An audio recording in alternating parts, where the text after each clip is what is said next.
Call this meeting to order. 6 o'clock on the nose. Roll call, please. Mayor Hicks. Here. Mayor Pro Tem Quintana. Here. Councilor Sandoval. Here. Councilor Dickens. Here. Councilor Lewis. Here. Stand and join you in a pledge of allegiance, please. I pledge allegiance to the flag of the United States of America and to the republic for which it stands, one nation, under God, indivisible, with liberty and justice for all. Hoorah! Okay, I said the new one was done. Judge, you want to be moved up to number 1? If possible. I don't have a problem with it. Does the council have a problem moving the judge to number 1 and sliding everything else down 1? Oh, yes. Well, that's what I mean. Before we approve the agenda, we got to make a change. Okay. Anybody good with that? Any problems with that? Could I have a motion changing that, please? I'll make a motion to go ahead and move up the city judge up to number 1. Second. Councilor Quintana? Yes. Councilor Sandoval? Yes. Councilor Dickens? Yes. Councilor Lewis? Yes. Now, could I have a motion to approve the agenda? Make a motion to approve the agenda. Second. Second. Councilor Quintana? Yes. Councilor Sandoval? Yes. Councilor Dickens? Yes. Councilor Lewis? Yes.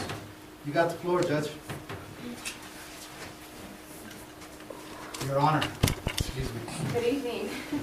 Thank you for accommodating that I have to take my little girls to softball practice, so I appreciate it. The reason I'm here this evening is to request your approval to appoint Mary Jaramillo Barraza as my alternate judge. She did serve the municipal court as alternate judge for the past 4 years during my first term.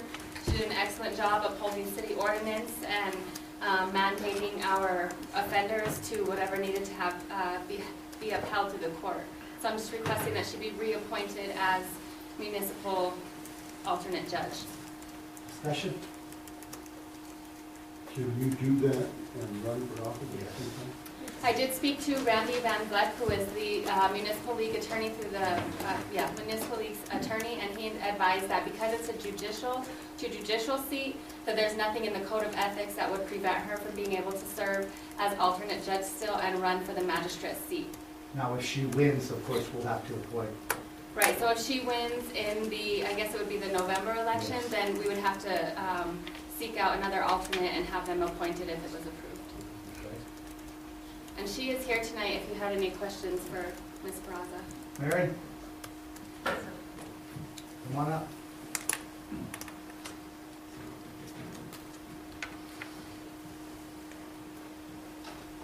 You're good with this, obviously? Yes, I am. Okay. Any questions, guys? I make a motion that we appoint her as alternate. I'll second that. Councilor Quintana? Yes. Councilor Sandoval? Yes. Councilor Dickens? Yes. Councilor Lewis? Yes. Thank you. Enjoy your softball practice, girls.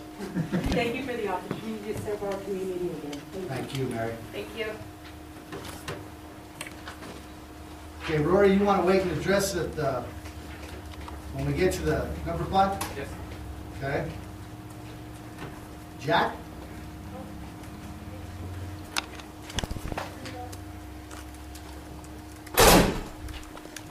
Okay, my name is Jack Farley, and I'm here to talk about the Mining Museum. We have a problem down there that you people need to look at real close and quick.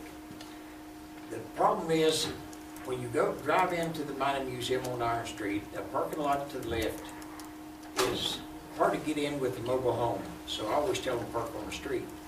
But that's not the problem. The sign says handicap parking on the east side. When you pull in the parking lot, big sign says library parking only. There's only one handicap spot there to park, and it says library only. And these 4 more parking lot spaces there, that's all of them says library only. So there's no handicap parking for the Mining Museum. And it's a state and federal law that it is required. And last year we had over 5,000 people visit the museum. And this year we're about 500 people ahead right now, last year. And we just had a camera crew come in 2 weeks ago. It's called New Mexico True Television. They film for for an hour and a half underground, and it's gonna be put on television and on the internet in June. So that's gonna increase the parking again, and somebody is gonna start complaining about no handicap. So, y'all should look into that real close, We will, without a doubt, immediately. right now, immediately, starting this week, right, Paul? And y'all can come down and I'll show you exactly what's going on. The signs are not very clear for the parking spaces now. But there's no access for handicapped people. Go ahead, Mike. Do you have any parking locations that you may suggest that we would take a look at, or any areas that you may want to consider for that? That's up to you people on city council.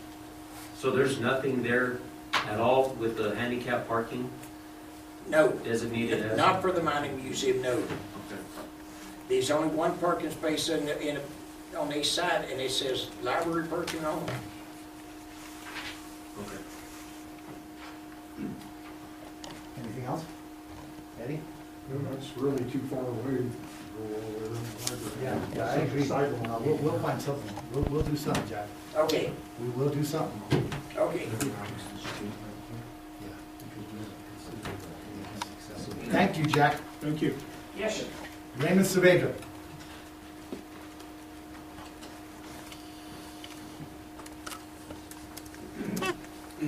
Hi, my name is Vedra. I want to do some complaining about the PD. You know, there's too much crime going on here, and everybody's about the issues about golf carts and all that. We need more police officers. We need some leadership here. There's too much going on in this town. So we need something done. We have a plan for that, and it's coming. We're gonna put in an incentive to draw more officers to our town. It's coming out of the budget now, guys. One of the reasons that we're moving money from the golf course. One just came from light duty, another one might come tomorrow, and they're actually looking at hiring 3 guys. We're on it, Raymond. Believe it or not, we're pushing this thing. I've met with the chief and his leadership, and we are pushing this thing forward, believe it or not. I know it's not moving as fast, near as fast as I want it to, or the town wants it to, but we are gonna move this thing forward, I promise you. Well, you know, like during the day, you've got so many cops out here. You got to get these cops in the night and put them in the nighttime, not the day. And that's when all the activity is going on, not during the day. You know, you got 2 officers on duty during the night. There's a lot of stuff going on. Maybe we have the chief here, maybe he can explain what's happening.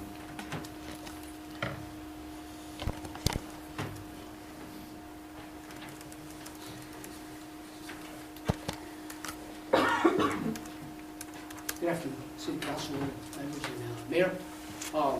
Yes, we've been having problems for a while. It's getting better now. I am getting an officer out of the academy this week, which is nice. I am finally going to be able to hire maybe 1 certified that's coming in from another department, from another agency, and possibly 2 from another agency. It is going to get better. We're going to be able to man the night shift, which is the most important shift that we have, and we'll be able to do a few things and do what we can to try and fight this crime. And yeah, we're fighting it all the time. To tell you the truth, we've been catching people, and we've been taking them into jail. This last month, in fact, we've got an auto theft. We've caught several burglars. Yeah, and on that, you had also, how many officers that were on light duty that? Oh yes, I've had at least 4 officers on night duty for the last couple of months. A couple of them are back, and that's why we're able to do a little bit more. I still have 2 How many are we down? that are on night duty. How many are we down? I'm down with a couple of that are on night duty. I'm down 6. So on those light duty, chief, what's the time frame that we're looking at to get them back? One of them not for at least I'd say 7-8 months still. Yeah. And the other one, he should be good, hopefully within the next month. So you got how many vacant positions, Chief? I've got 4 vacancies. Okay. And that might be filled by 3 of them, that you're saying? I'm looking at 1, 2, 3, possibly maybe 4. Chief, would you explain light duty for us? Light duty is if somebody gets hurt, injured, if they're pregnant, we usually move these people to a desk position where they, what we have them do is we have them call victims of crimes, and we try to contact them and let them know what we're doing with the case, or if anything's going on with the case, if they can get more information on, or if they have more information on the cases, so we can gather that information and maybe follow any leads that we might find. Thank you. That's the chief, you're hearing it from the chief, so. And to tell you the truth, I've been out on the street. I've been working I worked 13 days straight not too long ago. I finally got a Sunday off, which was good, but it's just something that I have to do just because I'm having my lieutenants work shifts also, and it's just something that I'm doing. In fact, I'm investigating a case for Mr. Saavedra that happened at his place. And of course, I keep contact with him, and he gives me any information that he hears, he's given to me. So, and I try and follow it up as much as I can. And then we're actually working on the computers that are, what, 95% done?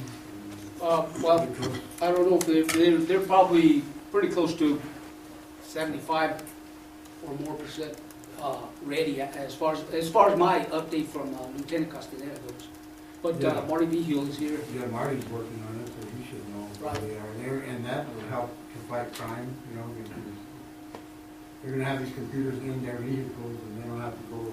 And it'll keep my guys out on the street. Well, you need to see more people out there, you know, like I said, there's a lot of break-ins, you know, it's getting ridiculous in this town. Yeah, I don't like it myself when they're out there catching speeders on speed traps, you know, instead of, you know, like you say, at night, you know. Yeah. That's where we're at. Thank you. We're working on it, Raymond, I promise. Yeah. Do you have any money coming in the budget to hire additional officers this coming year? Well, what we're gonna do is, we're gonna put down a $5,000 signing bonus, and we can look at additional officers after we've got a full crew. How long has it been since we had a full crew? When you were the chief, Marty? I Okay. know since 2008 that I'm back. Yeah, and I know that we need more officers, but we first need to fill the ranks that we have. And like I said, we plan on putting a $5,000 signing bonus for any certified officer that was transferred into our department starting in July. That'll be in the budget. So officers don't come here because of the salary? No. Supposedly they didn't use to. I'm presenting also in the budget an increase in salaries for the police officers. And we gotta do something, because what we're doing ain't working. In business, the old way is dead. Okay? That's the bottom line. It'll be my first budget out, guys, and there's gonna be things in there that have never been in the budget before, and one of them is a signing bonus for cops to come over from other departments. And that means maybe we can steal them from Gallup and from Farmington and from every place else, along with another raise. Would that be based on certified? Yes, they have to be certified to come to us in order to get that bonus. We want cops with experience, guys. Cops. I mean, how do you might be discriminating on their own officers that have been there for years. Well, no, because we're gonna give them another raise. We've given the police department so Yeah, I many know, I was raises. here, we got. You bet you. And it's And been, we continue and to it's do been it. better. It's been actually better. And we're gonna continue to do that because we have to. I mean, Yeah, that's the only way to retain them. that's the bottom line. Thank you, Chief. Thanks, Chief. Next, William County.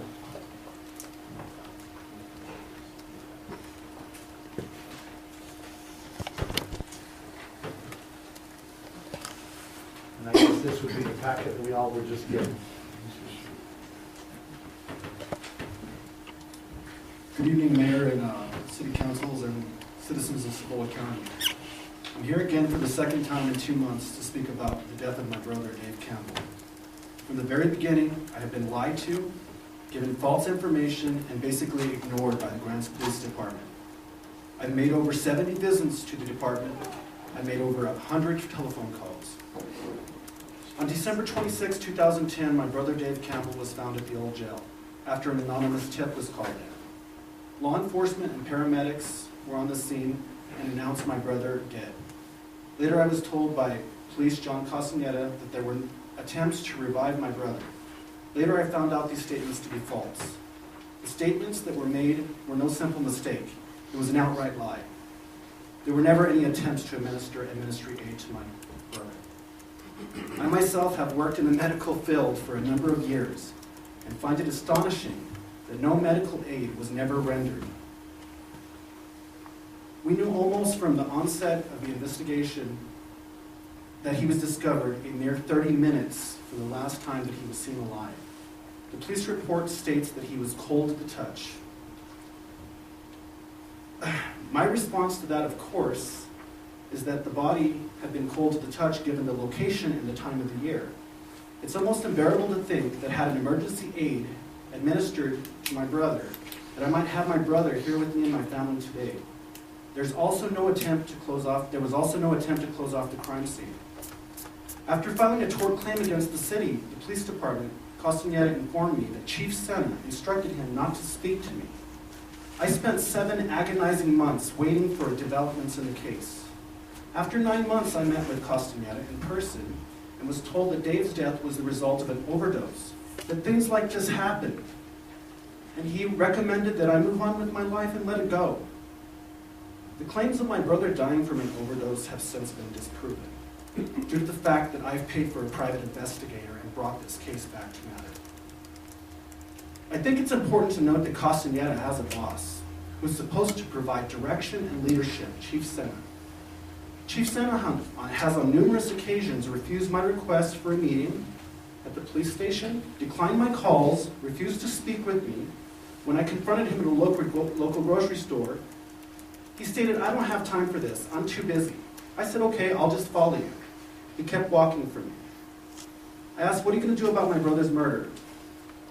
He said, "Call the station and I'll get back to you."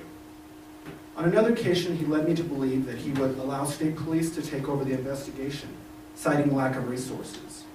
My request for the case to be handled by state police has now been refused by Chief Sena. I'm told the Grants Police Department has new evidence. That was 2 years ago.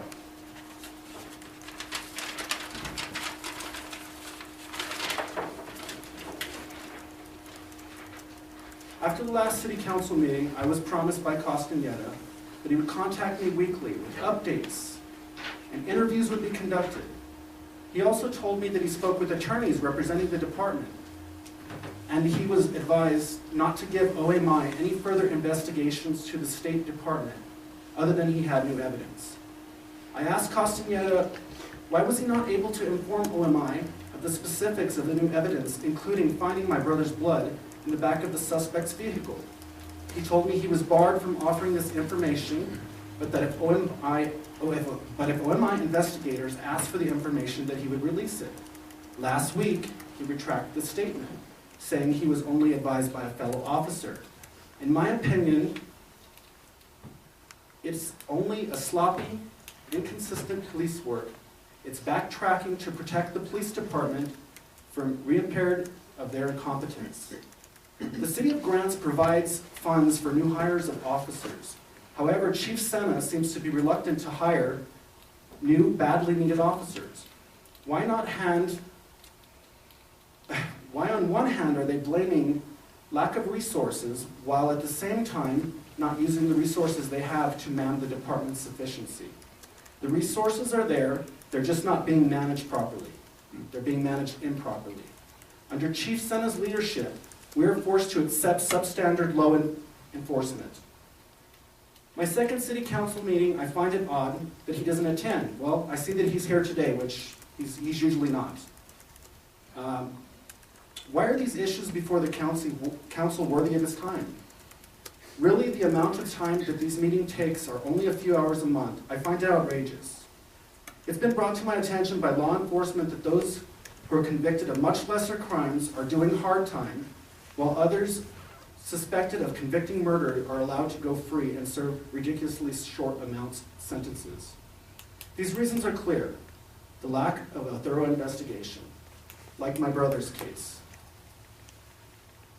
And these criminals are roaming the streets and our cities with a slap on the hand. For example, there are 20 to 30 pieces of evidence that have been requested by the DA's office in order to complete the investigation of my brother's case. It has been 3.5 years. At this point, I cannot accept that it's simply a lack of resources. It's a willful disregard for justice and an unwillingness to follow through with the evidence that they have to do the hard work to bring my brother's murder to justice. Mayor and City Council, I'm very disgusted. I want solutions. I want a clear plan of action. I don't feel safe in Grants. I'm afraid for my neighbors, friends, and family. It's time for this investigation to move forward in a timely manner. And the time is now, and right now. 3.5 years is too long to wait for justice and accountability. Mayor and City Councils, thank you for your time. I invite you now to address any questions or concerns you may have for me. Thank you. Sincerely, William Campbell. Anybody got any questions? I was under the impression that they had caught the person who did this. They've never caught anybody They've who never got got this. anyone. They've never made an attempt. If you will look at the paperwork I've given you, at the time they said my brother was there lying for 6 hours. We found video footage from McDonald's tracing him back to 30 minutes from the time they found him. He was cold at the touch. There was no effort to resuscitate my brother, period. I find that appalling. That's what I thought. I thought they had caught from the last time you came here. Chief Sena?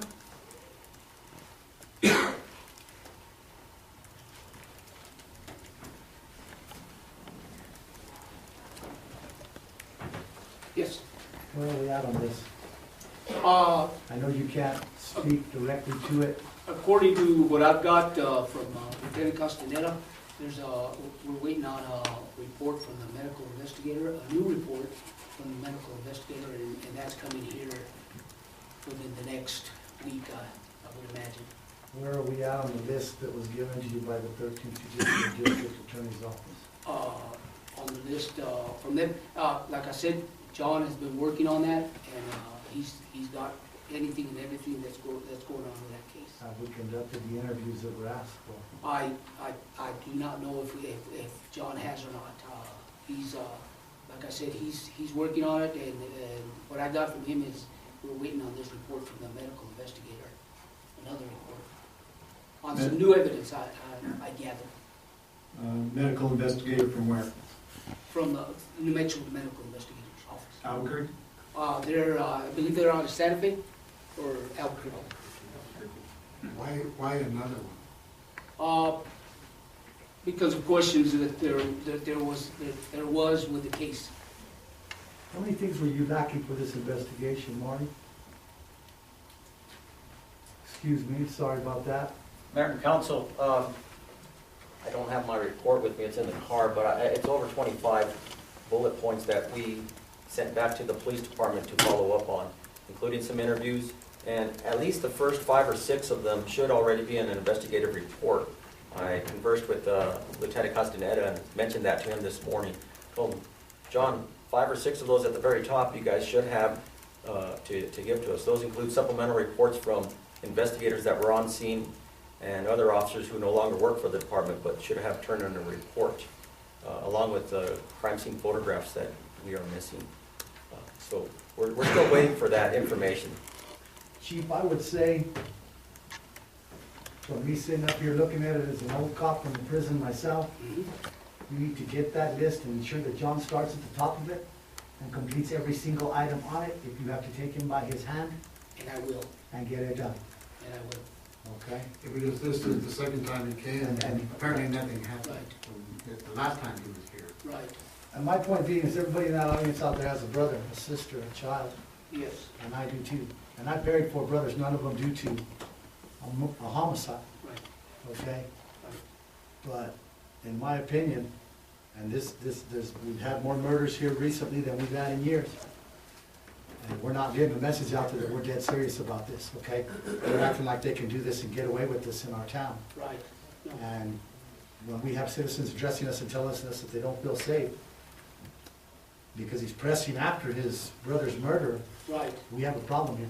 Right, and I do feel for it, and I've never, my office is always open. Anybody that wants to come in and talk to me, if I'm there, I'll talk to them. If I'm not there, then they'll leave me a message, and I'll try and get back to whoever I'd it like to is. see movement on this, Chief, within,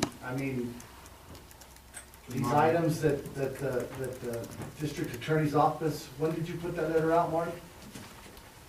Mayor and council, that letter was actually handed to Lieutenant Castaneda, I believe at the February 28th council meeting, right before the election.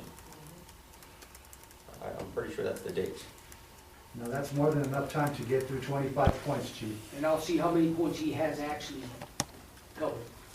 And take him by the hand and make sure he gets the And rest of them, if I because have to, I will take him by that. if we got blood and DNA in a pickup, then we should have an arrest. We should have something other than Mr. Campbell coming back to us complaining that nothing's been done and handing us a piece of papers that, let's get on it. I know in several months, I have not heard anything from Mr. Campbell.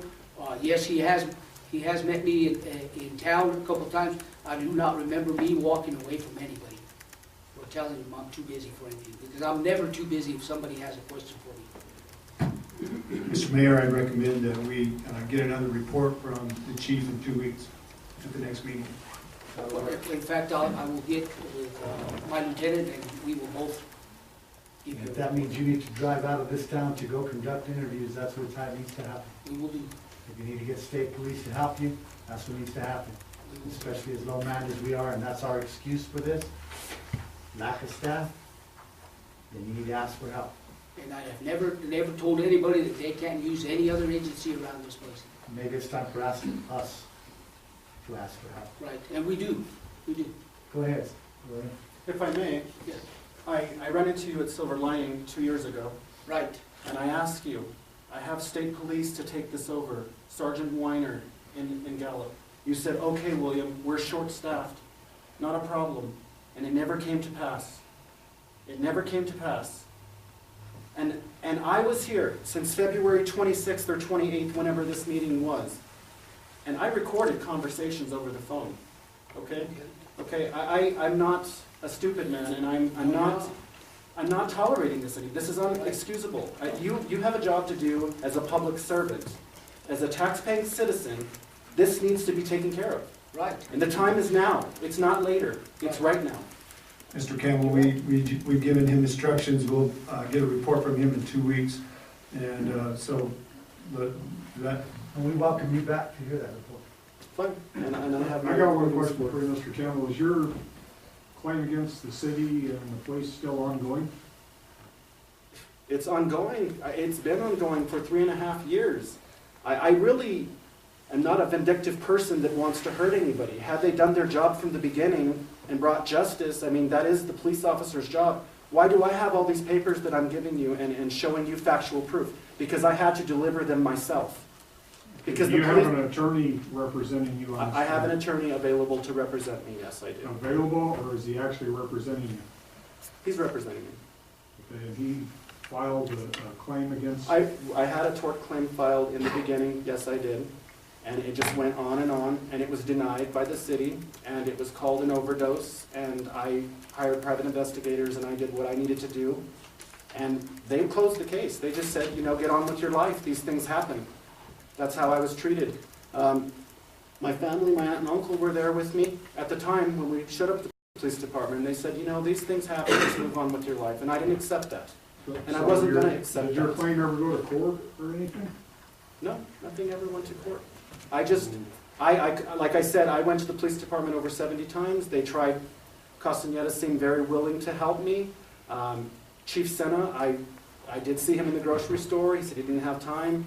I made several attempts to call the police department. After the state police did not take over the case because Grants Police said, you know, we found new evidence. It's our case. You cannot take it over. I had no choice but to turn over what information I had to work with Grants Police. And they appeared to be helping me, but they never helped. It was always, oh, I'll call you next week, I'll call you next week. So I started recording the calls, you know, telling me, I'll call you every week, I'll call you every week. And I have that with me. I have the proof with me. And I have the broken promises. No one's ever called me. No one's given me the time of day. It's been like I'm a nagging kid trying to get justice. This is not the society that I grew up in, nor this is the society that any of us should have to live in. And that's just point blank there. It's not proper. It's incorrect. Last city council meeting, I don't know if you remember, John Castañeda sat here and said that we have 2 police officers at night. That's unacceptable for a town of 10,000 people. Unacceptable. How safe are we with 2 cops at night? This is ridiculous. You know, I don't see this going much further. Something's got to make a drastic change, and if I have to move it, I'm going to do it. I'm going to make way. If you'd like to hear the recordings, you'd like to hear the broken promises from the Grants PD to me, I'll call you every week. I have promises from, I don't know, around February 22nd. My goal is to contact OMI and get that meeting with Dr. Aurelius. We shipped off the letter. It got lost in the mail. This is 2014. We don't ship off letters this day and age. We have email, we have faxes. Dr. Aurelius at OMI has said he's ditched 3 phone interviews with me. No one has made the attempt to call me.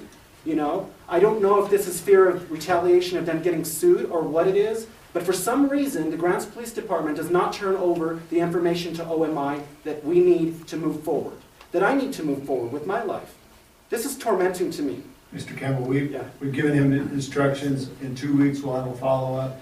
And if it gets I'm sorry to be... get vocal, but that really struck a nerve. It's okay. No, that's all right. You know, it really struck a nerve whenever he says, you know, you don't remember running from me in the grocery store, don't remember seeing me, don't remember phone calls. I'm sure it's a long story. You do because- remember? I remember seeing you at the grocery store, I don't, but at the Silver Lining, I sure do. But you also remember saying state police could take it over. There They was a stop. can if they want to do it. They wanted If they to, but want there to was do it. new evidence and you people did not allow that. I have no idea about Mr. it. Campbell, I have a question real quick. Sure. This goes back to Okay. Counselor Dickens' Okay. question regarding your tort claim. Okay. Have you received a formal letter from the city of Grants stating that I received a the formal- case has been denied? I received a formal letter from them saying that it was denied, that it was an overdose. Probably, like I said, I was not contacted. Who did you get this It was from letter from? Puerco Valley, whatever the insurance company is in Gallup. This came from a toxicology report? No, this came from the insurance company for the city of Grants. I mean, through a toxicology report. Wouldn't you need it? Wouldn't you need a toxicologist to determine if it was an The overdose? toxicology report says accident, it doesn't say overdose. It's in front Okay, of well, an overdose could be an accident. Well, exactly. But it was not an overdose. I asked for pictures today. The police department nor the district attorney's office are allowed to give pictures to me, and I was not able to make it to my attorney's office. That is where the photos of my brother's dead body are. And I have never seen them, but I know they're graphic. Half of his head is black. He was severely beaten. As you'll see in the mortician's report there, he was severely beaten and dumped, you know, and the police reports kind of contradict themselves. If you'll look over the information there, you know, and that's what I gave to Dr. Aurelius over 2 years ago. She says, I'm ready to change this report right now. I just need the Grants Police Department to work with me on what I have at the time with no correspondence from the Grants Police Department. I can't change nothing. But once I get this letter from them, I'll change that. We're over 2 years now, and Grants Police Department cannot work with OMI. I was told it got lost in the mail. I have all these stories. Oh, I'll get to it next week. 2.5 months ago, it's my goal. I will do it on Wednesday for sure. The meeting was ditched. I was told that Sena called a meeting, so he could not do it. It's been 3 meetings with OMI that have been ditched, that have not been showed up for, and this is shoddy police work. It's bad. Mr. Mayor, I recommend that we finish the investigation first, and then And if there needs to be more meetings outside of the council here between the police department and Mr. Campbell's attorney or Mr. Campbell, then we sit down and do that. Yes. But, Because we're not getting anywhere. We're not now. getting anywhere here. We're not done with this. no, Believe me, we're not done with this, Okay. okay? we will have a report in 2 weeks from the chief, and. There's no reason that this investigation, the 25 points or whatever points that the district attorney's office is asking for, should not be completed. They should have already been completed, in my opinion, if Mr. Castaneda was given this letter back in February. They should have. That's March, April, we're already to the end of May. That's 3 months. For 25 hours, that's less than what I'm gonna get. Right. Okay, we got this. Like I said, what we're waiting on now is the report from, Well, while you're waiting on that, you can still be doing other the items that are on that the list. second report is coming in, and Okay. it should be here within the next week, Okay, and we will. I'll have them do that. thank you, Bill. Thank you very much. I have one more thing to say. Ms. Raines, which is a murder victim also, she showed up a little bit late due to a flat tire, and she would like to speak also on her son's behalf, if that's okay. Lisa? Is that you? You want to speak? Come on up.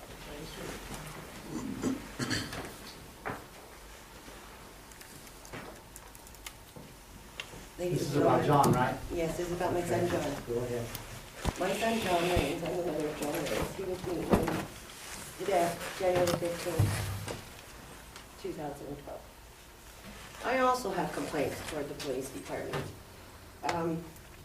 We had a meeting with our district attorney on this.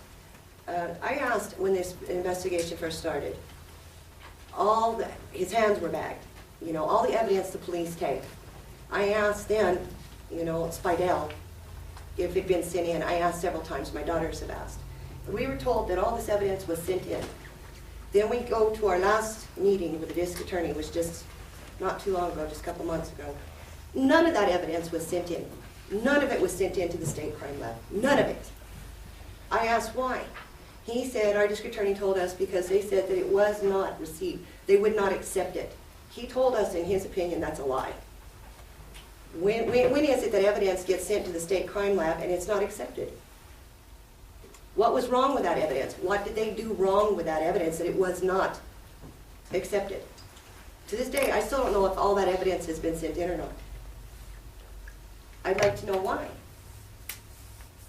Chief Sinner, do you know why that evidence hasn't been sent in, or Mr. Moses Marquez? You bet you, Moses. Stand up, please.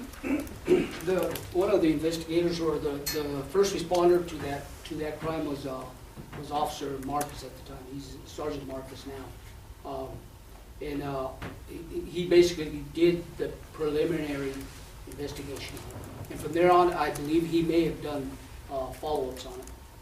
But he can explain to you what all he got, what all we saw, what he saw, and what they did with the case. Moses Marquez, Sergeant, Grants Police.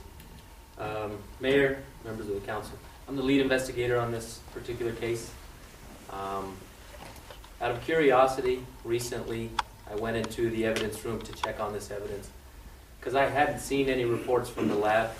I hadn't heard of any reports. Lo and behold, it hadn't been sent. So I got with the evidence technician and I asked, what's the deal? 2 years have passed and my homicide evidence hasn't been sent. That stuff needs to go as soon as possible when it was all prepped and ready, which it was. He told me he simply thought he sent it. I was and I still am upset. I met with the district attorney about this immediately. I told them, hey look, the evidence hasn't been sent, but as soon as I found out, that afternoon I was in Santa Fe dropping off the evidence. There was a discrepancy on some evidence that they would and wouldn't accept, but they did accept all the evidence that they need. Very good. So yes, there was an issue with them accepting one particular t-shirt with blood because it was somewhat unrelated, and that's a long story, but everything is up there. Like I said, the morning I found out, I was up in Santa Fe that afternoon. I'm in the process of providing my supervisor, which is Lieutenant Kevin Dobbs, a memo requesting that the evidence technician be held accountable for his mistake, because ultimately it falls back on me. I'm the lead investigator, and it makes me look bad. The evidence It makes is... the whole PD look bad, Moses. I It agree. makes the whole city of Grants look bad, baby. I agree. The evidence, I did my part. I tagged it, and I submitted it. It was never sent, so like I said, I'm in the process of submitting a memorandum to, at the very least, ask him why on a formal term, rather than just in conversation. But the evidence is there. They did accept it, but one piece. And the investigation has been completed. We're in the process now of waiting for a pre-trial and trial coming up, I believe, next month. August. So we're moving forward with it. It's no longer in our district attorney's office. It is being represented through the district attorney out of Gallup. I am in contact with them, so as far as I know, everything's going forward. We did have a hiccup, and it's been taken care of. And I would have been more than happy to contact Ms. Raines with any and all information regarding the case, but they did file a tort against the city, and I was asked not to speak with them. So I go through the district attorney in Gallup, and then they speak with Ms. Raines. So we try to stay in contact. You know, we've had to hire attorneys and stuff to protect our interests because there's nobody in this town that will. And that's understandable, Lisa. We're trying to change that way of doing business now with this council. Now, we were As you supposed can to... see, the rest of them are gone. Yes, yes, and And I'm we're glad to trying see to that. fix that along with a lot of other things. You know, our trial was supposed to go last month, in April.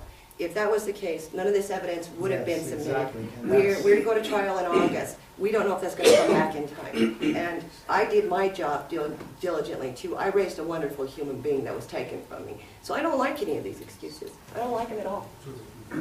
Not at all.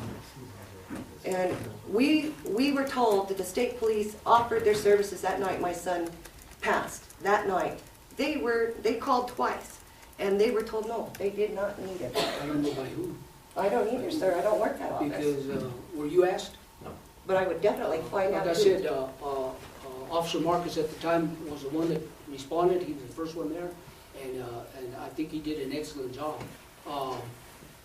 You know what? I did get call. I've only gotten one call from the Rangers, which I responded to, and they were asking me if I could remove Officer Marcus, Yes, sir. Sergeant Marcus now from the case, and which I couldn't, but because the case was already at the district attorney's. Chief, I don't understand how evidence stays in the evidence room. I mean, for 2.5 years when it's ready to go to trial, somebody's got to be leading this department. Somebody's got to be in charge, checking on everybody else. That's right. I mean, that's why you have lieutenants. And obviously it's broke. Right. Well, I have 2 new lieutenants, to tell you the truth, and one of them happens to be the evidence. Who's the supervisor of the evidence person? I'm the supervisor for, it happens to be Lieutenant Castellano. So whose job is it or was it at the time to make sure that he sent the information out? At that time, I had a Lieutenant Maxine Spidell, and she was in charge of Sergeant Castellano at the time. And I do believe I have her on tape telling me that evidence was sent in. So On that, I called Maxine Spidell to the police department as soon as I found out that the evidence hadn't been sent. She was on duty. She's working with the sheriff's department now in the school. She met with me at the police department. Her and I pulled the evidence from the room. We prepped it and sent it. And that's when the conversation had come up with the evidence technician, John. We asked, point blank, what happened? What's the deal? And she did confront him. She did her job. She asked him, has it been sent? Is it in Santa Fe? And he told her yes. They actually got into an argument over it, but he did say it was sent, and apparently it wasn't. So at the time, Lieutenant Spidell did check up on it. And her and I were both under the impression it was there.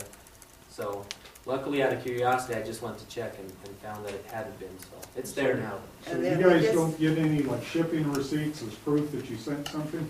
He does, John does. And he The didn't person in produce charge of that? it didn't do his job. That's all there is to that, and there was no one there to check and make sure that he did do his job. No oversight. There are no No checks and oversight. balances for any of Okay. this here. And we'll address that.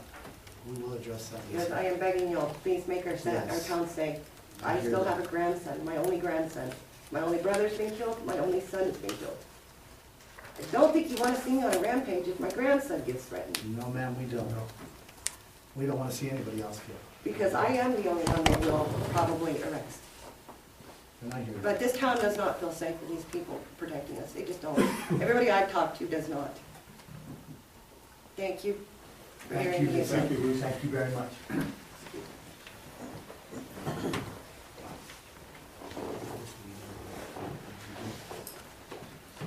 Okay, on with the discussion of item number 2, public comment and discussion on the charter compliance. Anybody out there want to tell us that we're in compliance with our charter? Because we are. Finally. And I'll make that note. Regular city council meetings, meetings from last week, any changes, guys?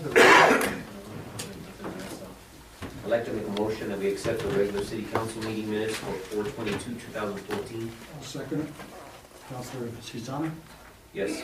Counselor Steele? Yes. Counselor Dickens? Yes. Counselor Lewis? Yes. Well repairs, you gonna handle that? Well repairs? Yes, sir. What's your name again? Eric Hamilton. Eric, I thought it was Eric. But I didn't wanna call you Eric and be wrong. If I may, second, Eric. I want to introduce Eric Hamilton to the city council. He will be our contact through Wilson Engineering now. And we will be taking Rick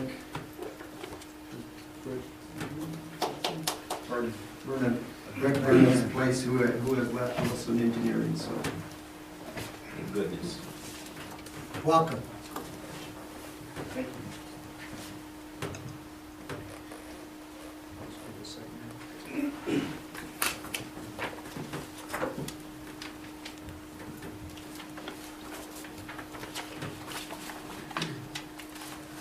Mayor, members of the council, with your permission, I'd like to give a quick synopsis of one of our design projects before we jump into the wall number 1.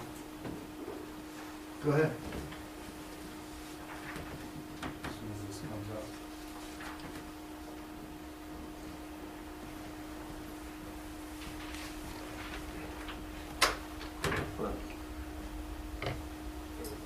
First Street, we are currently in design for First Street. It's bounded by Harrison and Roosevelt. This project is much like the project that just got constructed from Santa Fe Avenue to Washington.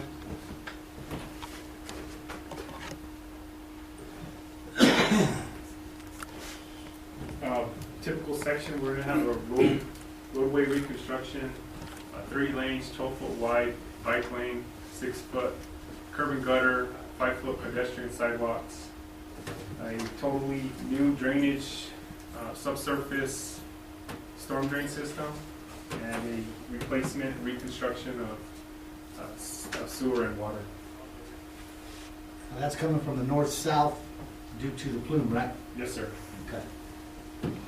And it will stop where? So Harrison. this phase is from Harrison to Roosevelt, So it'll be past the lot of river right there by the Church of Christ. about 1,300 feet, Yeah. 2 blocks. Okay. The intent of this synopsis is to introduce 3 design options at the intersection of Roosevelt and Harrison. That intersection there, or the intersection of Roosevelt and First, excuse me, it doesn't blend nicely, geometry speaking. So we have 3 options, all varying different levels of right-of-way acquisition. Option 1 is the most intensive right-of-way acquisition, but it's also the best in terms of lane balance and geometry. For the travel on Roosevelt, lanes, we designed this so the lanes are equally balanced, but as you can see from this exhibit there, The city would have to acquire the top 2 lots north of the dentist office.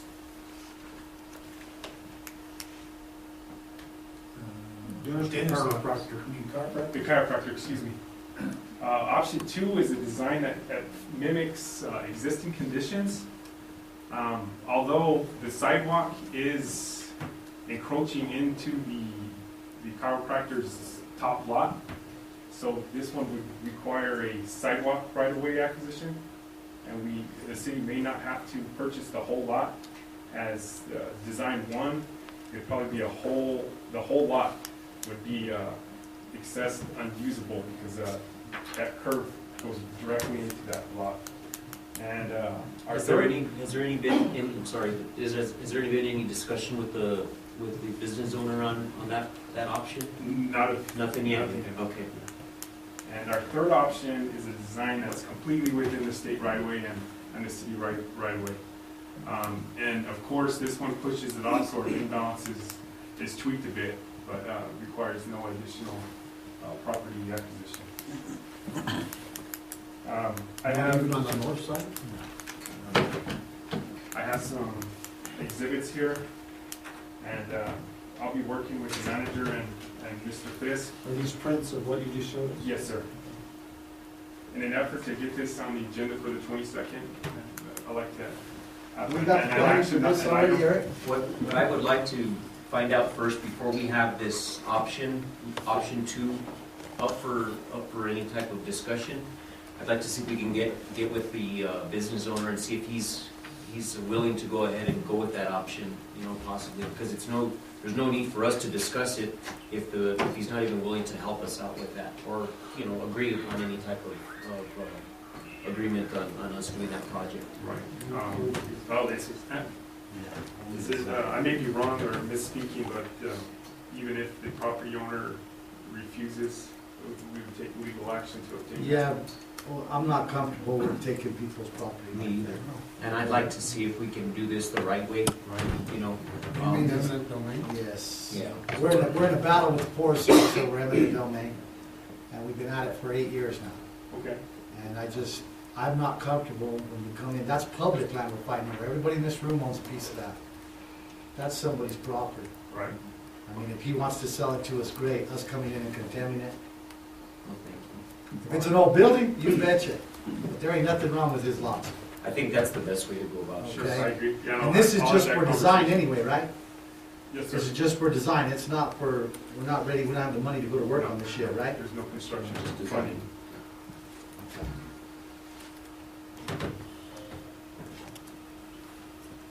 If I may switch the subject to water well number 1.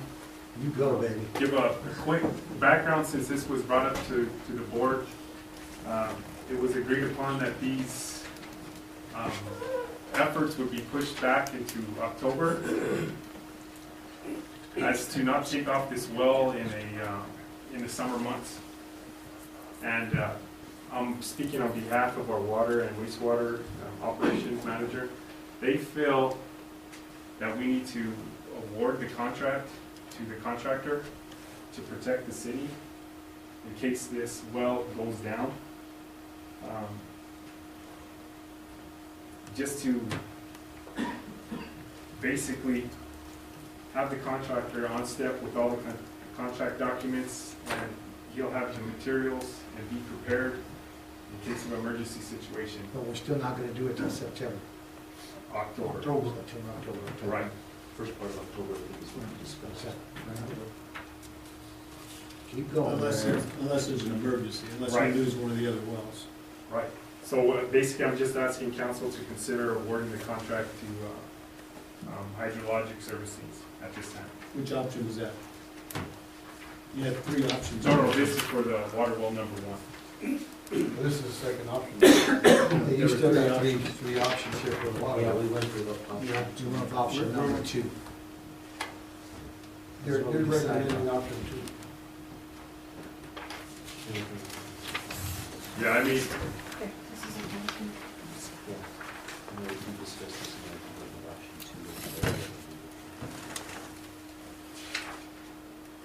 yes, sir. So, Right? yeah, option 2. Any other questions? Well, let's see. Okay, awarded notice to proceed.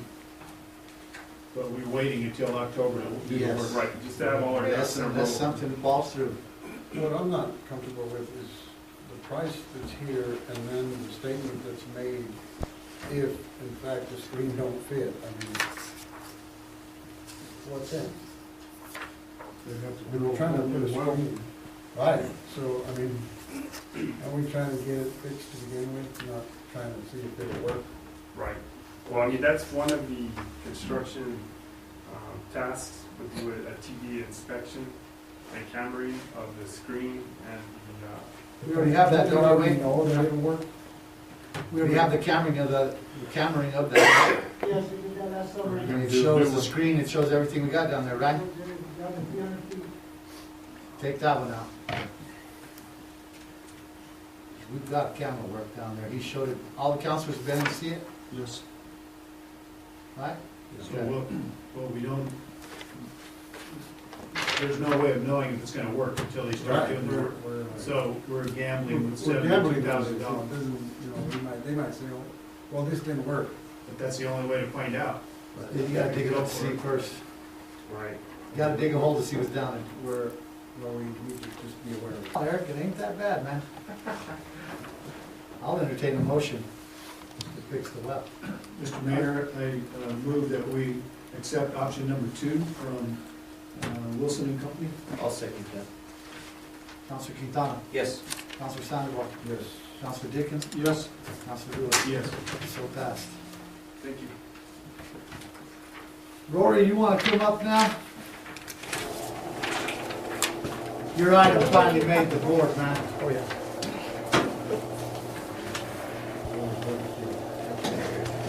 Thank you, Mr. Mayor and council members. I'm here representing the board, and I want to tell you that we're glad that you considered to reinstate the board. We're happy at the airport that the improvements that have been going on so far. The museum is coming along, and we're happy about the new improvements up and coming, both on the state and federal level for the airport. That's all I have. Thank you. Now, what were we doing with this? We were reappointing the board, what were we doing, Joe? We're currently not in compliance with our own ordinance, so in order to become compliant, we just need to appoint all of the members that are on the board. So this would actually be reappointing them to staggered terms. You got their names? They're on that memo. The request is to put Mr. Butterfield and Mr. Jenkins in the 4-year terms. Mr. Cochran, Mr. Phillips, and Mr. Best into 2-year terms. And you guys are all good with that out there, right? You guys are good with these board appointments, the way they're gonna go Yes. down now? Okay. Yes, Mr. Mayor. Any other questions, guys? Mr. Mayor, Do we need to address them one at a time? You can do them as a whole. Maybe do them as a group? Okay, go ahead, Mike. do they elect their own chairman of these boards? Or Yes, they do we that. appoint? No, they do that in their own Because boards. one of the things I'd like to recommend is that these chairmen are cycled through, that they have different chairmen every 2 or 3 years, because if the board is willing to do that, because sometimes these chairmen get in Stagnant. ingrained in there, and I think that some fresh blood in the leadership of these boards is healthy. That I think is, that's what the term limits are designed to do, right? That's what the ordinance designates, that every year they reelect their Reassign, right? chair and vice chair. Okay, that'll work. Anything else? I'll entertain a motion to go with the recommendations for the airport board, Butterfield and Jenkins for 4 years and the other 3 guys for 2 years. I make a motion that we go ahead with the recommendation for the appointees. Second, I'll second. Counselor Quintana, Yes. Counselor Sandoval, Yes. Counselor Dickens, Yes. Counselor Lewis. Yes. Okay, the next one's mine, on the future of the golf course. I gave you guys each documents there that shows our operating income loss. It averages about $450,000, $430,000 a year. That's after all transfers are made and everything else. What I'm asking for tonight, guys, is approval of the council to go ahead and move for RFP to cut our losses out there. To lease the golf course, basically. And of course, we have to go through lawyers. We have one of the best people right now, sitting right up here next to me on my right hand, that knows exactly what it takes to run a golf course. And he will be instrumental in putting this lease together. Okay? But that's what I'm asking for tonight, discussion. What I'd like to do is sit down with Paul and get a complete explanation of how the golf course is being run out there, going through the contract with Manny. I mean, the contract that we currently have with Manny. Exactly. And hearing how that contract is set up, and then what an average contract looks like, what some other people are doing.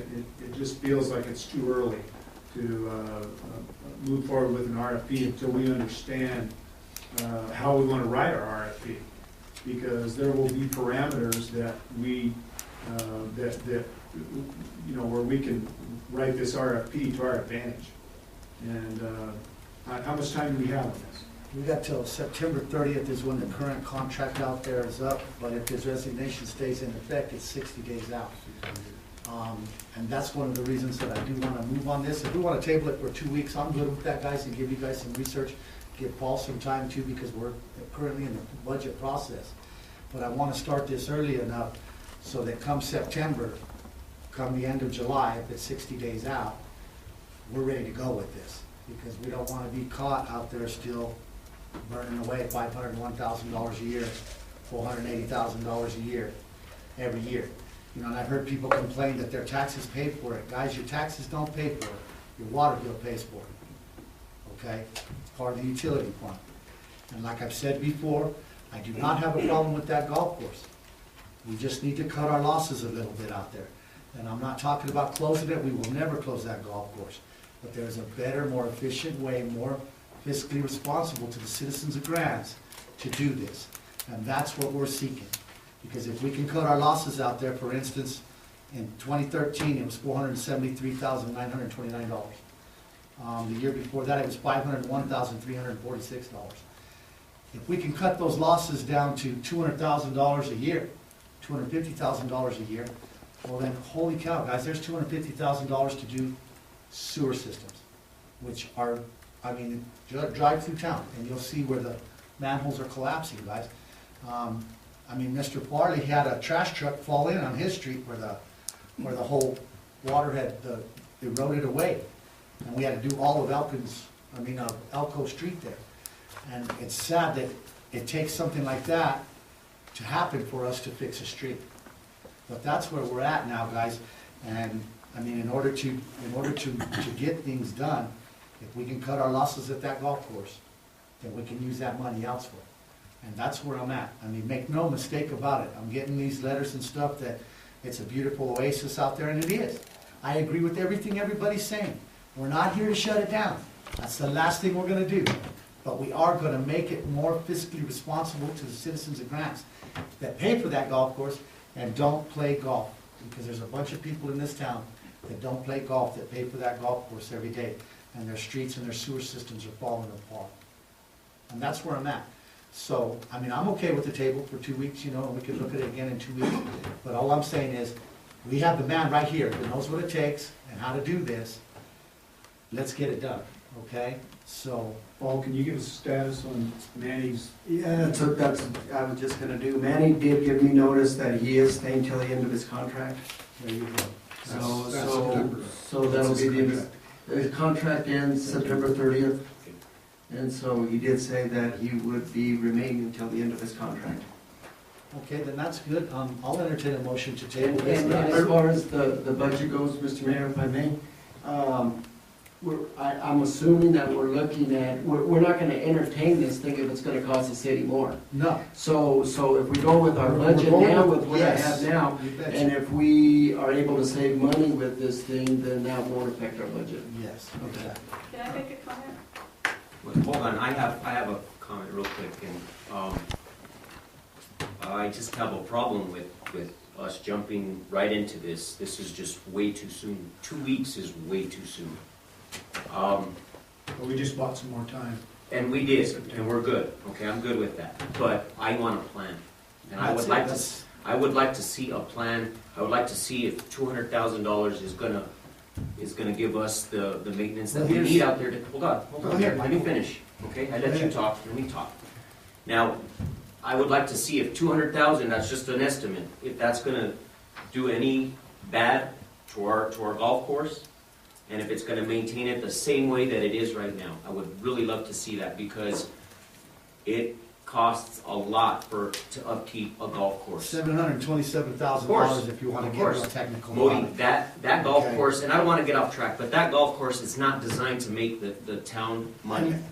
Okay, It is, and I'm not gonna go off course with this, but I'm just gonna tell you, it's not designed to make the town money. And I don't have a problem with that, Michael. I have a problem with losing $727,000 out there every year. I'm willing None to. of the people in this town play golf, but a select Okay. few.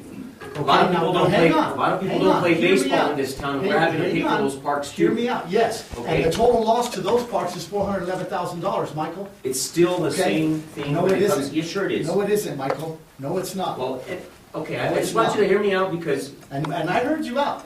And what I'm saying here is, when we put this RFP out, we're not gonna pay for all the maintenance no more. That's the idea of doing this, Michael. If we continue to pay everything out there, the hole's gonna be that big plus some. And I'll tell you what, I've gotten comments from golfers in this town that since Paul has moved up here, the golf course has already gone downhill. Big time. Okay? From prominent people in our town that play golf all the time. My point being is, we cannot, as a town, with our infrastructure falling apart, continue to spend that kind of money out there just because we have a golf course. Moni, I'm good with saving money. I am. You betcha. Okay? And But the way it's designed, hang on, hang on, see- listen to me, Michael. The way the RFP is gonna go out is, we're gonna pay someone to lease the golf course. They are gonna be in charge of maintaining that golf course. Okay? We will maintain a mechanic there and someone else to help them. But that's cutting costs. And that's what it's about. It's about saving money. It's no longer about having the nicest golf course in all of the state with the lowest prices to play anywhere in the state. It's no longer about that. It's about the citizens of this town and our roads and our sewers and us paying fines for sewers and everything else we got going on. No way. We're not going to continue to spend that kind of money out there. I'm good with that. It makes no sense. I'd like to see a plan. And you betcha, that's why we're To here. answer your question, as we go forward with this RFP, there's gonna be several decisions that have to be made, and those decisions will have to be made by the city That's council. right, by all of us sitting here. So, I'm good with that. Yeah. I'm good. I'm Okay. open. You know, I just can't see, Modi, your plan, I don't see that working. Okay, and I'm just Michael, I saying, don't see what we've been doing working. I'm just saying with that amount of money that you're Okay. thinking that we can run that golf course and operate it, it ain't gonna You're work. looking at your operating losses right there, Michael.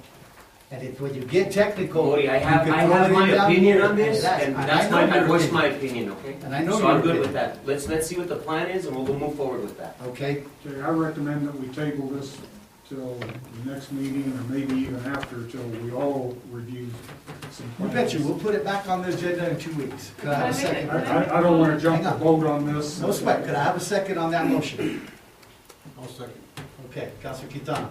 What was the motion? A motion to table this for 2 weeks. At least 2 weeks, Or at least 2 maybe weeks. longer. Maybe longer, at least 2 weeks. Till we get some research on. I'm doing this. And I'm good with that, guys, because it's gotta come. We've It's got till coming. September, and I I don't want you, wanna- Michael, I want you to know too, that if the quality of the golf course goes down one click, I'm not gonna support changing. You know, I agree, the quality of the golf course has to stay high. Now, and I also think that there's money being wasted. I agree with Modi there. I'm with you. And so, maybe we only save 50,000 out of this whole deal, but if we save 50,000, that's good. What I want to prevent is giving it to someone on an Letting it go to RFP, crap. and then they go, let it go to hell. And they throw it back at us and say, take us to court. And we're stuck with nothing. Yeah, I agree with that. But I've got a motion and a second. Councilor Quintana. I just don't agree with the 2-week time frame, so I'm gonna say no. We can That's why I said more, Yes. 2 weeks or more. Councilor Sandoval. Table, yes. Councilor Dickens. Yes. Yes. Councilor Lewis, yes. Passes. Go ahead, Patty. One of the things I would like for you And guys please to sign in next time. I'm just making a comment because you're talking about Go the ahead. golf course here. One of the things that you need to take into account, I'm in my house by myself and I'm forking out almost $100 a month on my city bill. Comes out to about $2,800 a month, girl. I mean, a year. But that For is every person that lives way, in the way, city way that too put it much, on. especially because I'm living check I'm to with check. you. And That's we why are we're paying- trying to stop this. We're paying higher rates here than what our neighbors next door to us and even a big city of Albuquerque are paying. And I'm not a golfer, and I don't remember agreeing to pay for a golf, and that's- I don't recall getting a vote on Here you go, paying Patty, for and that. and this is the next thing. If this RFP doesn't go the way that we think it should, it is my plan in 2016, when these two gentlemen's seats come up, that we put that golf course up to the people of this town and see what they want to do with it. Since they're the ones that pay for it, let's see what they want to do with it. Because I broke it down, and I don't care how you look at it, it's $2,800 a head from anybody that's 1 year old, 1 second old, to 100 years old. That's what it costs you. Just take the population of grants and divide it into the budget. That's what it costs. And there's too many people, I mean, I don't have anything against golfers. They can play golf to their heart's content. To me, it's the most boring and mundane game out there. I can't even stand golf. But if I'm gonna have to pay for this, then it needs to be, Everybody should pay for everybody free. should have to pay whenever they go play golf. Everybody should Nobody pay for that free. goes and plays golf, if you can afford golf clubs, you can afford to pay your own way to go play golf. And most of them could afford And their there's own too golf many, cart, too. and these people that are playing golf make a heck of a lot more money than what I do. And I am tired of paying almost $100 a month for this golf course. I'm sick of it. I cannot afford it.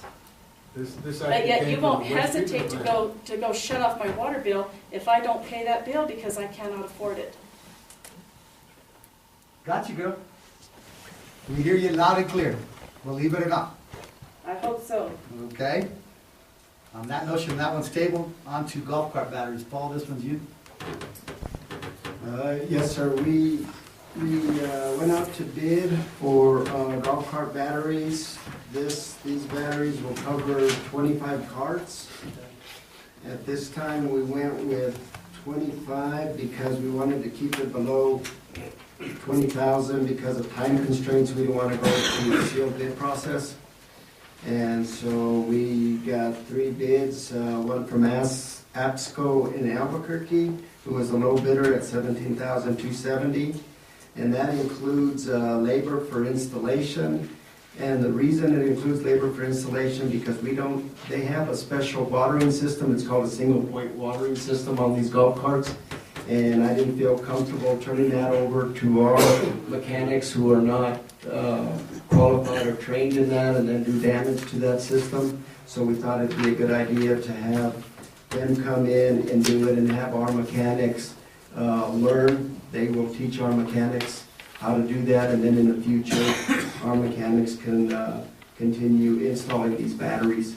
So the lease that we have, the lease that we have with this company that's providing the golf carts did not include replacing batteries, correct?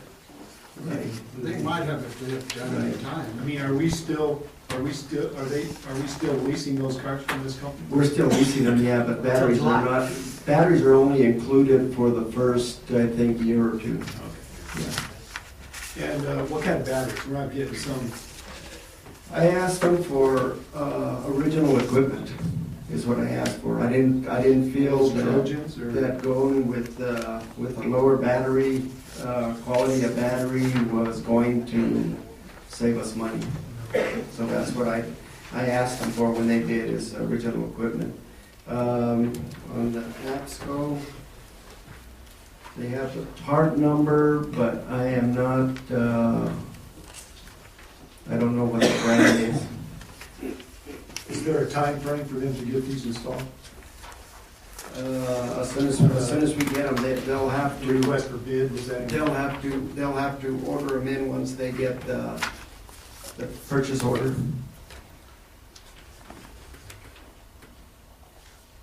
Now, after this is done, I've got a question.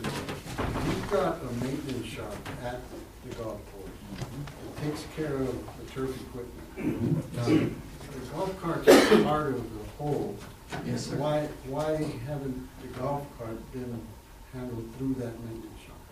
Well, to be honest with you, in a 4-year period, there is relatively no maintenance involved on these carts. After 4 years is when the maintenance, and so in leasing the golf carts, this is why virtually every golf course in the country leases golf carts. But, I mean, I'm saying, why don't we use that maintenance shop to maintain them, not only batteries, but the appearance of the cart itself? Well, Let that go down. Well, the appearance of the golf carts, yeah, we have people that the golf course hires to wash and clean the golf carts as they come in after they're used. And that person is hired on as the clubhouse to do that. Yeah, because it seems like it's never been done. Oh, no, they That's do why it I every asked, day. because you Every can look day. at it and see No, it's never every been day done. those carts come in, they're washed before they're put away and hooked up to the charger. Well, it doesn't seem, well, when you look at them, it doesn't seem like it's ever done. It's just, they're just. Well, They don't have that I think the here. golf course carts are Maybe pretty you need to clean. take a visit out there, I've- not more I've than seen the once, carts. I've seen and the go take a carts. look at them and see what they actually do on a daily basis. I've seen the carts, I know what a vehicle is. Now, I agree with you, Mr. Sandoval, that we do need to maintain them at the golf course, but I have to, in order to do that, I do need to hire a mechanics helper to do it, because 60 more pieces of equipment cannot be handled by one mechanic. That's what I've got an extra one out there. We have an extra mechanic, we We're just. not gonna hire another person. We We're could, talking if I about take him, cutting it's a full-time job to maintain those carts, and if I take it from the mechanic shop, we're gonna have the same problem there we had before I put them in there. They won't be able to keep up with the equipment and the vehicles that the city has. Two It's a mechanics full-time can't job. do it. I think they will. I think they can. It's a full-time job for one person, then you get two, it's no longer a full-time job. What's that? You've got one mechanic over there, it's a full-time job for him. For the equipment that he has. For the equipment that he has, that's including golf carts and everything. No, including the golf carts is more than he can handle. That's why you're gonna send him somebody from the mechanic shop. Right, but So it's that's a- two of them doing one job. There's no reason to hire another person, Paul, you're never gonna convince me of that, especially when I'm talking about laying people off out there to make these ends meet, absorbing these jobs into the city someplace else, because we're spending too much money at the golf course the way it is. And you're telling me it's gonna cost $48,000 to maintain them, and we gotta hire somebody, that's never gonna happen, Okay. okay? Mr. Mayor? That's not gonna happen. I move that we accept the bid from APSCO to purchase 25 batteries and have them installed. I'll second that. Counselor Quintana. Yes. Counselor Sandoval. Yes. Counselor Dickens. Yes. Counselor Lewis. Yes.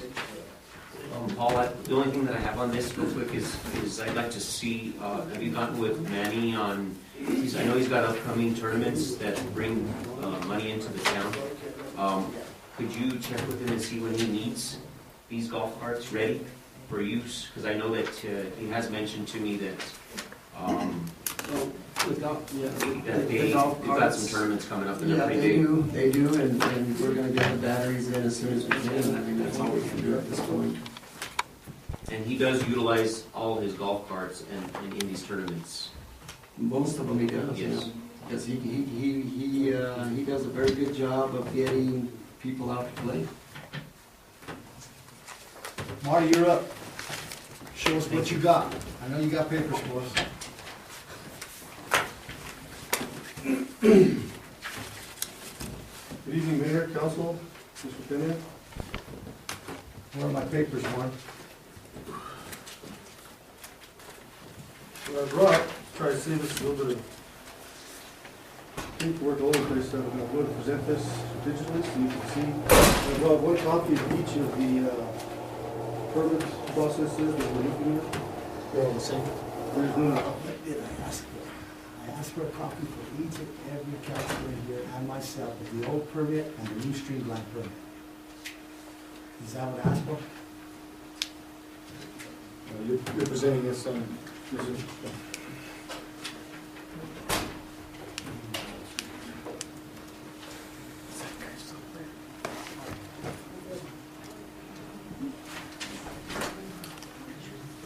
Where's the streamlined copy?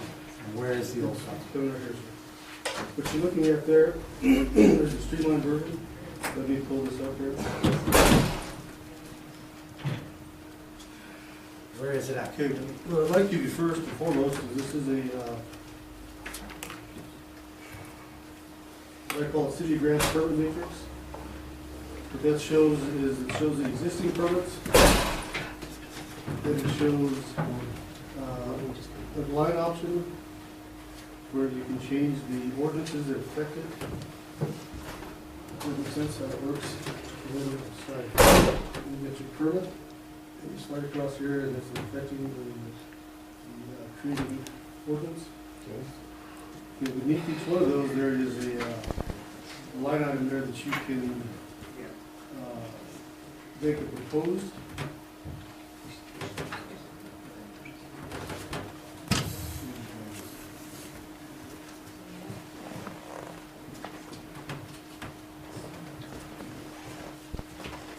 Okay, this first permit that we're looking at, what I did is what I'm presenting this evening are the most frequently asked for requested permits that we've got. Okay, the first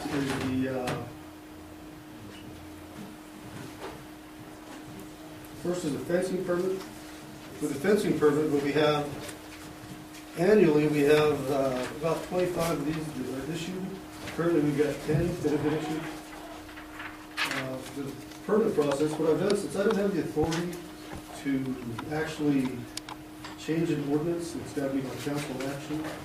Marty, stop right there, okay? What I asked you for, I didn't ask you to change any ordinances. I didn't ask you to do any of those things at all. I asked you to bring me a streamlined permitting process compared to the old permitting process. Yes, sir. That's all I asked you to do. And if you'll give me a minute, I'll show you just that. You're talking about, Okay. So what we've got here is we've got the. this is what I wanted, Marty. I want a streamlined one, I want a hard copy one. For my hands. I mean, what you've got that we do right now, I don't want this. I want a copy in my hand of what we do for permitting. And I want another copy of what you've done to say, cut this packet right here, down to those 2-3 pages. Okay, the 2-3 pages that you're looking at are. Look, I know that this is not, it has nothing to do with what I've asked you for, Marty. I asked you for this right here, that is the original one. That's the streamlined version. Okay, then where's the other one, Marty? Where's the other one, Marty? What I'm trying to do is keep from sacking you guys with a bunch of people. Marty, So it's opted to do I this asked digitally. you for this. Okay. Well, then I guess I apologize. I thought I was making a logical choice here by doing this digitally and eliminating a bunch of paperwork. I apologize, my mistake. If you'd like, I can continue the presentation. If not, I can do whatever you like. I'd like to make a motion to table till we get those hard copies and we can study and see what you have. That's all I wanted from you, so that we can look at it Yes, sir. about what we're gonna do about this, Marty. Yes, sir. Because you can't make these decisions. Only we can. Only we can change the ordinances that are affected. And that's why I want hard copies from you, something that each one of us can have in our hand, take home for 2 weeks, and then redo it. And we'll come back to you saying, this is what we want now, Right, but before and after. okay? But you do have the matrix there. Kind of Mayor, I'll second that. Councilor Quintana. Yes. Councilor Sandoval. Yes. Councilor Dickens. Yes. Councilor Lewis. Yes. Okay, you got another list for us? Yes, sir. This is, if you pass those around, please. What this is the abatements, the current list of abatements. The back sheet, the back 2 sheets, shows the total list of properties that we have addressed.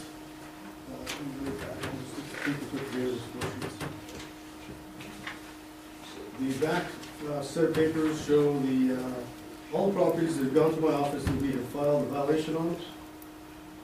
There's a line item there that shows, it says action taken. If you follow that down, it shows if they've been abated, if it's been in-house abatement. The NAs were pulled off our list because those were deemed historical landmarks. It shows owner corrected, and If you go further to the right, you'll see a project progression. It will say whether it's completed or registered as a historical owner to make, correct, complete. Essentially what we've got a total of 54 structures that have gone to my office that we've filed violations on. Of those 54 structures, 15 of them have been made correct by the owner. Total structures that are still in process, attempting to be made correct by the owners are 4, one of which is being currently litigated. Total structures that have been abated in-house are 2. Total structures that have been abated under contract is 26. Total structures that have been abated under contract of the city inventory is 7. I give you a total of 54 structures that we've addressed. Now, of that 54 structures, there's 26 of them that have the potential of being lien still, that have not been filed against. 4 structures have been filed against by the Office of Code Enforcement back in 2008, 2009. After that, it was the direct instruction that Code Enforcement no longer file liens against them, that the Sutton Fire and Brown would file liens against them.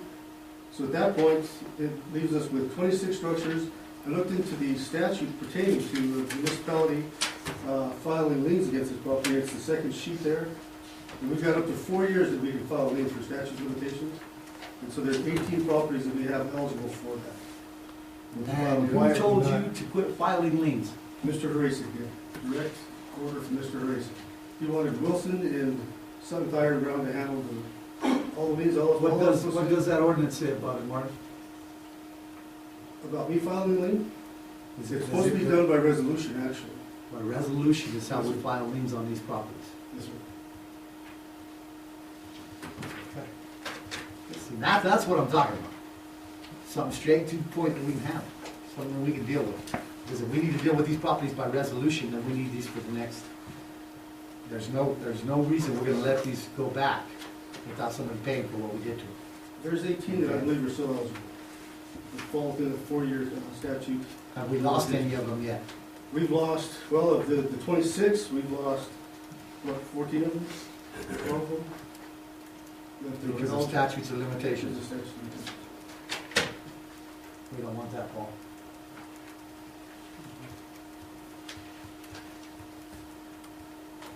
So I would direct this, that we get these ready for resolution for our lien. Okay, I don't believe in paying lawyers for something that we can do ourselves. I agree. This is all in one resolution? Yeah, they're to be done in groups, yes, supposed to be blocks. Can't be one individual lien, it's gotta be multiple houses. Group blocks for each one of the date, right? Like these ones that are 521? Yes, sir. And if they were appealed, it says complete, they're done, right? Yes, sir. But if they were appealed, then that's the owner corrected. The owner went ahead and took the responsibility. That's the only way they would have been appealed. Okay, like this one over here says Marty Shubs, owner corrected, it says it's still in the process. That's the 400 or 500 at First Street, that's, it's the old bedding factory. That's the one Raymond's Same, doing. yeah, Raymond's doing. Okay. And then there's 4, the other ones are, 3 of the other are owned by Harry Garcia. And he's in the process of revamping the trailer court. And the Desert Sun is the one that's being litigated because there was an issue with the effluent. How about places that are being lived in right now, like areas that don't need any kind of code whatsoever? I mean, they're just putting up structures, like, nobody to tell them anything, like trailer court out east of Elm Street. The trailer parks are ruled under a different ordinance altogether. They're supposed to sort of regulate themselves. We have authority or jurisdiction within them, but it's just like a restrictive coverage of a subdivision. However they decide to lay out their trailer court and whatever they think the amenities need to look like is kind of how they're supposed to regulate it. They're supposed to have either a simple owner or an owners association that kind of controls that. Is that considered a trailer court up there in east of Elm and I don't believe so. south of Roosevelt? You got some of those modular homes that are in there too, right? Yes, sir. Yeah, that's right. I mean, seems like there could be some code enforcement in there. There's, I'll be the first one to admit there's any code enforcement enforced throughout this town.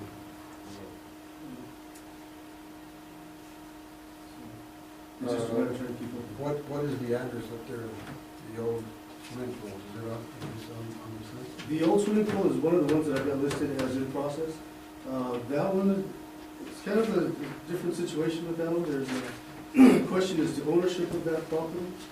As far as the assessor is concerned, there has been no recorded lien change, so it still shows to be Mr. Swanson's property. And that's who we're gonna notify, Marty, and we're gonna move with the tear down.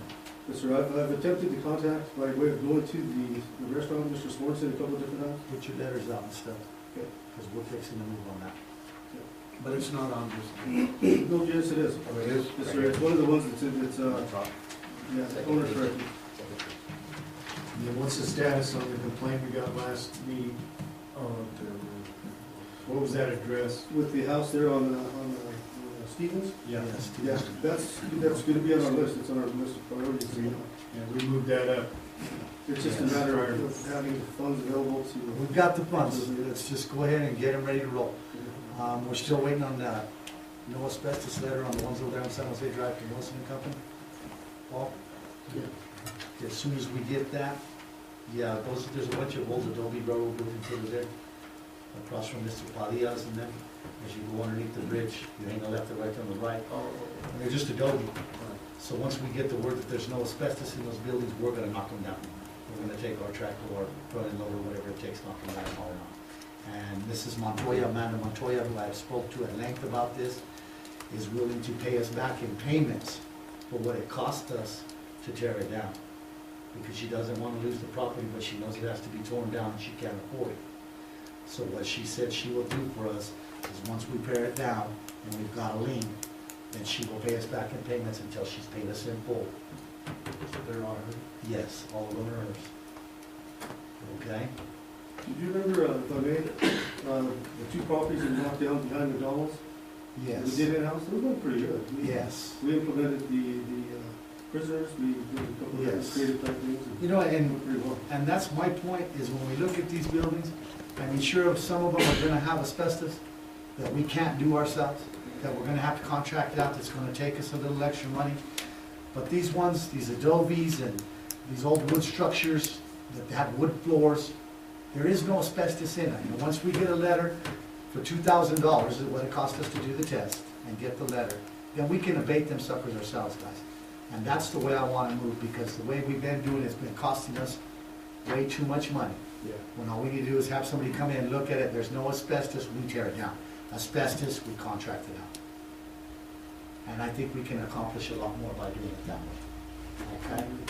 Marty, I'd like to see a schedule on that structure on Stevens, to see when we can actually get that in the works, so we can get it torn down. What I do is I bring the next group of abatements, recommended group of abatements. And bring us, I'll bring you. okay, I want the papers, buddy, I want them in my hands, so I can physically touch them, go through them, throw crap out, and we can sit here and we can argue about it. Okay? And if we need to change the ordinances, we'll change the ordinances, we'll do what needs to be done to make this thing user-friendly for our citizens of our town. And it's like you said, you want a learning curve, you're on it. You got it. Okay?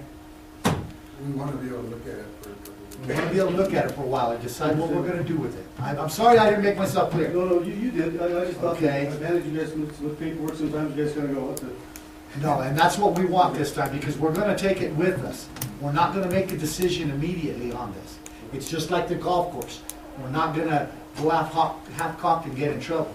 We're gonna look at it, we're gonna go through it, how we wanna do it, then we're gonna check with the lawyers and make sure we can legally do it. Okay? You know the process, but we wanna cut it down and make it user-friendly.